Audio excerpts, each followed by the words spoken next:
یہ کتاب صلاۃ الخوف، خوف کی نماز کا بیان، اس کے بارے میں حدیث نمبر ہے 524۔ عبداللہ بن عمر رضی اللہ عنہ فرماتے ہیں یہ ایک حدیث کہ ہم نجد کی طرف غزوہ میں جہاد میں تھے دشمن کے مقابلے میں، تو یہ وہ ہے صلاۃ الخوف جس کا ہم تفسیر میں بھی پڑھ چکے ہیں۔ قرآن پاک میں اللہ نے اس کا طریقہ نازل فرمایا بڑی تفصیل سے کہ جب دشمن تمہارے سامنے ہو اور نماز کا وقت آ جائے تو تمہیں کیا کرنا ہے۔ نماز وہ عبادت ہے جو میدان جنگ میں بھی معاف نہیں ہے۔ آپ دشمن سر پہ تلوار لیے کھڑا ہے، آپ کے لیے نماز کا وقت ہے تو حکم ہے نماز پڑھیں گے، ٹھیک ہے۔ اور نماز پڑھنی کیسے ہے، طریقہ کیا ہے، وہ اللہ نے بتا دیا، ٹھیک ہے۔ اور ہمارے پیغمبر صلی اللہ علیہ وسلم نے ہمیں کر کے دکھلا دیا، اور ہمیں کربلا ہر سال مناتے ہیں ہم۔ کربلا کی یاد اگر ہم دیکھیں تو وہاں سے بھی یہی پیغام ملتا ہے کہ سر سجدے میں امام حسین رضی اللہ عنہ نے کرایا ہے، کہ وہ دن ہے جو ہمیں نماز کی حفاظت کا درس دیتا ہے، اور امام حسین رضی اللہ عنہ نے نیزے پہ کٹے ہوئے سر کے ساتھ قرآن پڑھ کے دنیا کو سنایا ہے۔ یہ وہ دن ہے جو ہمیں قرآن کی یاد دلاتا ہے کہ تمہیں نیزے پہ بھی سر چڑھ جائے تب بھی قرآن کی تلاوت سے نہ رکنا، اور سر پہ دشمن سوار ہو جائے تمہاری جان کیوں نہ جاری ہو پھر بھی نماز نہ چھوڑنا۔ تو یہ پیغام اللہ نے، اللہ کے حبیب صلی اللہ علیہ وسلم نے اور ان کی آل نے امت تک پہنچایا ہے، جو اور یہاں پہ بھی آ رہا ہے کہ تو جنگ میں بھی ہیں اور نماز کا وقت ہو گیا ہے۔ آپ کو پتہ ہے طواف کتنی اہم عبادت ہے، لیکن جب نماز کا وقت ہوتا ہے تو طواف بھی رک جاتا ہے۔ اسی لیے وہ اکثر دکانوں پہ بھی لکھا ہوا ہوتا ہے کہ جب نماز کے لیے طواف رک سکتا ہے کعبے کا تو تمہارا کاروبار کیوں نہیں رک سکتا۔ تو اللہ تعالیٰ ہمیں اس کی اہمیت کو سمجھنے کی توفیق دیں۔ اللہ تعالیٰ نے بغیر شرعی عذر کے نماز کو معاف نہیں کیا۔ شرعی عذر کون سے ہیں؟ جیسے خواتین کو لاحق ہوتے ہیں، جیسے کوئی پاگل ہو گیا ہے، کوئی بچہ ہے، یا کوئی اتنا ضعف بڑھاپے میں چلا گیا کہ اس کی یادداشت ہی کام نہیں کرتی، ایسے لوگوں پہ پھر نماز نہیں ہے۔ جس کی عقل زائل ہو گئی ہو، جو سویا رہ گیا ہو یا کچھ ایسا، لیکن جو صحیح العقل ہیں، مومن ہیں، عاقل بالغ مسلمان ہیں، ان پہ نماز فرض ہے، ہر حال میں، ہر جگہ پہ، ہر وقت، ہر لمحہ۔ جب نماز کا وقت ہو گیا جنگ میں کیوں نہ ہو۔ اور ہاں یہ ضرور وضاحت ہے کہ وہاں تمہیں نماز کیسے پڑھنی ہے۔ وہاں پہ مختلف طریقے آتے ہیں روایات میں۔ ایک تو یہ کہ دشمن بھی اسی طرف ہے جدھر قبلہ ہے، ادھر سے ہی گولیاں برس رہی ہیں، ادھر سے ہی تیر آ رہے ہیں، ادھر سے ہی حملہ آور آ رہے ہیں، ادھر ہی رخ کر کے نماز پڑھنی ہے۔ پھر کیا ہوگا؟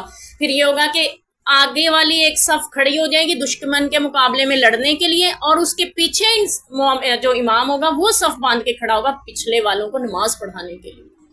دشمن کا مقابلہ بھی کرو گے، نماز بھی پڑھو گے، اور پھر نماز پڑھتے ہوئے اس صورت میں جو سامنے والی صف ہے وہ مقابلہ کرتی رہے، لڑتی رہے، اور پیچھے امام نے آگے ستھرا رکھ کے نماز شروع کروا دی ہے۔ پیچھے والے جو امام کے پیچھے نماز پڑھ رہے ہیں وہ ایک رکعت پڑھیں گے، سفر میں ہے نا 2 رکعتیں نماز ہے تو 1 رکعت پڑھیں گے۔ 1 رکعت پڑھ کے امام صاحب اپنی جگہ پہ بیٹھے رہیں گے، دوسری رکعت وہ خود اٹھ کے پڑھیں گے اور بیٹھ کر سلام پھیر دیں گے، اور جا کے دشمن کے مقابلے میں جو سپاہی کھڑے ہیں وہاں پہ کھڑے ہو جائیں گے، ان کو بھیج دیں گے۔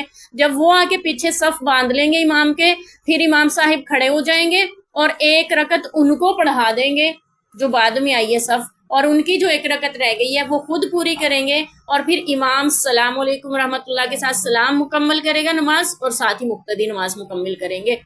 امام تب تک بیٹھا رہے گا۔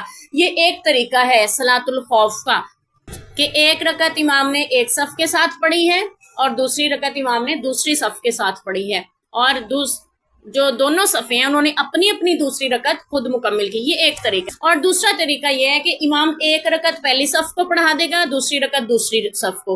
امام ان کی 1 رکعت ہوگی، امام کی 2 رکعتیں ہوں گی۔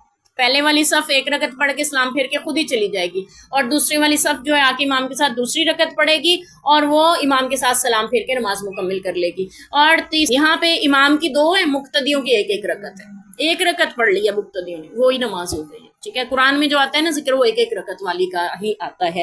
تو یہاں پہ بھی جو ہم یہ حدیث نمبر 524 میں پڑھ رہے ہیں، اس میں بھی 1 رکعت والی نماز کا آتا ہے ذکر۔ باقی روایات میں جو ملتا ہے وہ یہ ہے کہ 2 رکعتیں مقتدی۔ اور دوسرا طریقہ یہ ہے کہ امام پہلی صف کو 2 رکعت پڑھائے گا، وہ سلام پھیر کے چلی جائیں گی، 2 رکعتیں انہوں نے پڑھ لی امام کے ساتھ ہی، اور دوسری صف آ کے پیچھے کھڑے ہو جائے گی، امام پھر 2 رکعتیں ان کو پڑھائے گا۔ یہاں امام کی 4 ہو گئی، مقتدیوں کی 2 ہو گئی۔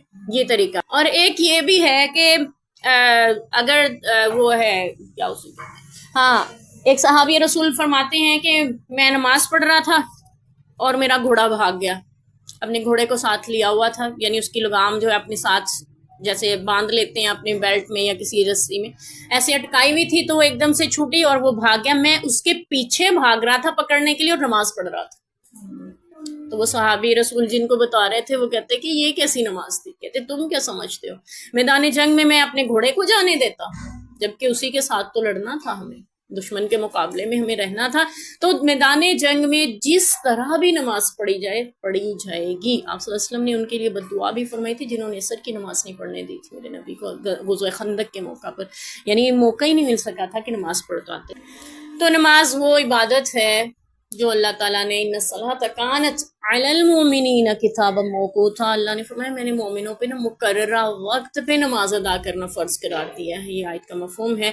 میدان جنگ میں بھی وقت آ گیا نماز کا تو تمہیں نماز پڑھنی ہے. ہم شادیوں پہ نماز بھول جاتے ہیں، ہم اپنے گھروں میں آئے ہوئے مہمانوں میں مگن ہو کے نماز بھول جاتے ہیں، ہم اپنے گھر کے کام کرتے ہوئے نماز کو بھول جاتے ہیں، فراموش کر دیتے ہیں. بھولتے تو نہیں ہے، بھولنے والی چیز تو ہے ہی نہیں ہے. دن میں پتہ نہیں کتنی مسجدوں سے اذانوں کی آواز ہمارے کانوں میں آتی ہے، بھول کیسے سکتے ہیں؟ ہم تو مسلمان ملک میں رہتے ہیں، اللہ کی توفیق اور فضل و کرم سے ہم نہیں بھول سکتے، ہم فراموش کر دیتے ہیں. تو کہیں ایسا نہ ہو کہ جیسے آج تم نماز کو بلا رہے ہو تو اللہ تعالیٰ قیامت کے دن جن کے لیے کہہ رہے ہوں گے کہ آج میں نے بھی تمہیں ایسے بلا دیا جیسے تم نے مجھے بلایا. لیکن ہمیں نماز کیا یاد دلا رہی ہے؟